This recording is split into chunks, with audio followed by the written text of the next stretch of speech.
Hi friends, ఇదిగోండి చేపల కూర రెడీ.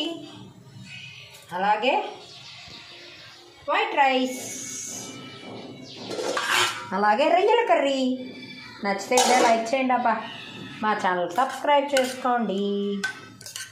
రొయ్యల కర్రీ ఏమని మా అబ్బాయికి, చేపలు ఏమని నాకు, మా వారికి. మా అబ్బాయి ముళ్ళులు ఎక్కువ తినలేడు కదా అని రొయ్యలు తెచ్చాం. రొయ్యల కర్రీ, వైట్ రైస్, రొయ్యల కర్రీ, చేపల కూర.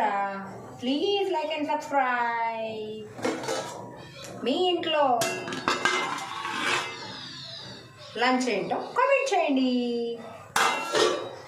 హాయ్ ఫ్రెండ్స్, ఇదిగోండి వైట్ రైస్ చేపల పులుసు కలుపుకొని తింటే సూపర్ టేస్టీగా ఉంది. నచ్చితే వీడియో లైక్ చేయండి, మా ఛానల్ని సబ్స్క్రైబ్ చేసుకోండి. ఇదిగోండి మీ అందరికీ చేపల కూర.